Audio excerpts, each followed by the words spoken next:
تو اب یہ جو لائٹنگ ہم نے کی ہے نا، اس کا ثبوت بھی سامنے آ گیا، اس کا ثبوت بھی اونچا بولے نا، میں ڈھیلی بات نہیں کر رہا جو آپ اتنے ڈھیلے بول رہے ہیں، میری تو عادت ہی نہیں ہے ایسے گفتگو کرنے کی، ذرا اونچا بولے سبحان اللہ۔ اب تیسری بات، آپ اتنے لوگ آ کر جمع ہو گئے، کوئی یہ بھی کہہ سکتا ہے کہ حضور کا میلاد ہی منانا ہے، چلو گھر میں بیٹھ کے منا لیتے، گھر والے جمع ہو جائیں گے۔ اتنے لوگوں کو محلے سے بلا لیا، دوسرے محلے سے آ گئے، پیر صاحب کو ادھر سے بلا لیا، ساؤنڈ والوں کو کسی جگہ سے بلا لیا، خیمے والوں کو کسی اور جگہ سے بلا لیا، اتنی تکلیف کی کیا ضرورت تھی؟ تو یہ جو میں نے آپ کے سامنے ایک روایت بھی پیش کی ہے نا حضرت عباس والی، اس کو دلائل النبوہ کے اندر حضور کے ایک صحابی ہیں حضرت خزیم بن حارثہ نام ہے، انہوں نے فرمایا، فون سارے موبائل بند کر دیا، حضور کے ایک صحابی ہیں خزیم بن حارثہ، وہ دلائل النبوہ کے اندر ان کی روایت کو لے کر لایا گیا ہے، وہ کہتے ہیں کہ میں اس دن ایمان لایا کہ جس دن حضور غزوہ تبوک سے واپس آ رہے تھے، اور عالم یہ تھا کہ حضور کے ساتھ 30,000 صحابہ تھے، کتنے حضور غزوہ سے واپس آئے، ساتھ میں 30,000 بندے ہیں، اور میں حضور کی مجلس میں گیا تو حضرت عباس جو حضور کے چچا ہیں وہ حضور کی شان میں ایک قصیدہ پڑھ رہے تھے، اور میں نے سنا وہ کہہ رہے تھے کہ وَأَنْتَ لَمَّا وُلِدْتَ أَشْرَقَتِ الْأَرْضُ، اے مصطفیٰ جب آپ پیدا ہوئے تو زمین چمک اٹھی، میں اس دن مسلمان ہوا تھا جب 30,000 صحابہ کا لشکر جمع تھا، حضرت عباس حضور کے میلاد کا قصیدہ پڑھ رہے تھے، معلوم یہ ہوا کہ یہ کوئی نئی بات نہیں ہے، لوگوں کو جمع کر کے میلاد مصطفیٰ کی بات کرنا یہ نئی بات نہیں۔ دلائل النبوہ کے اندر خزیم بن حارثہ بتا رہے ہیں کہ میں تو ایمان ہی اس وقت لایا تھا جب 30,000 کے لشکر پر حضور کا میلاد پڑھا جا رہا تھا۔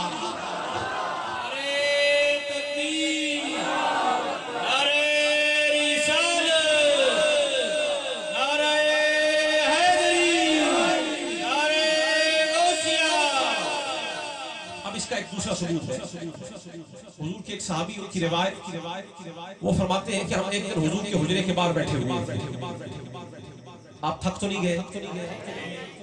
آپ چاہتے ہیں کہ آج خطاب مختصر ہونا چاہیے، اگر میری بات پوری نہیں ہوگی، بات ادھوری رہے گی تو آپ کا عقیدہ بھی ادھورا رہے گا، چونکہ اگر مجلس میں آپ کسی خطیب کو بلاتے ہیں اس کی پوری ذمہ داری بنتی ہے کہ جس عقیدے کے ذیل میں آپ نے اس کو بلا کے منبر پر بٹھایا ہے اس کی ذمہ داری ہے کہ اس کے تمام ضمنیات کو، جزئیات کو، ایک ایک چیز کو، کسی شے کو تشنا نہ چھوڑے، ہر شے پہ روشنی ڈال کے اٹھے تاکہ آ کر سننے والا بندہ غیر مطمئن نہ اٹھے، اس کو بھی پتہ چل جائے کہ میرا عقیدہ سچا ہے، اور جو نہیں مانتا وہ بھی مان کر جائے کہ واقعی سچی بات کر کے گیا ہے۔ تو حضور کے صحابہ حضور کے حجرے کے باہر بیٹھے ہیں، حضور اپنے حجرے سے باہر نکلے اور حضور نے باہر نکل کر پوچھا، جیسے آپ بیٹھے ہوئے حضور نے نکل کر پوچھا، ما اجلسکم، صحابہ یہ تو بتاؤ کہ تم کیوں بیٹھے ہوئے ہو، یہ جلسہ کیوں کر رہے ہو؟ اجلسہ یہ جلوس سے ہے، تم کیوں بیٹھے ہو، جلسہ کیوں کر رہے ہو؟ تو صحابہ نے عرض کیا، قالوا جلسنا نذکر اللہ، حضور یہ جلسہ ہم اس لیے کر رہے ہیں تاکہ ہم اللہ کا ذکر کریں، تاکہ ہم اللہ کا ذکر کریں، وَنَحْمَدُهُ عَلَى مَا هَدَانَا لِلْإِسْلَامِ، اور ہم یہ جلسہ اس لیے کر رہے ہیں تاکہ ہم اللہ کا شکر ادا کریں جو اس نے ہمیں ہدایت کی ہے، اسلام عطا کیا ہے، وَمَنَّ عَلَيْنَا بِكْ، اور سرکار یہ آج کا جلسہ اللہ کے ذکر کے لیے ہے، اس کے شکر کے لیے ہے، اور ہم یہاں پر جلسہ منعقد کر کے اللہ کے احسان کا شکر ادا کر رہے ہیں کہ جس نے ہم میں آپ ایسا کمال والا دولہا عطا فرمایا ہے، وَمَنَّ عَلَيْنَا بِكْ، جس نے ہم پر احسان کیا ہے آپ کی وجہ سے۔ حضور نے پوچھا، اب حضور کی بات بھی سنے گا، حضور نے آگے کیا پوچھا، بات تو پوری ہو گئی تھی، اب آگے ضرورت ہی نہیں تھی کسی بات کی، لیکن حضور نے یہ پوچھا، حضور نے کہا، قَالَ اللَّهِ مَا أَجْلَسَكُمْ،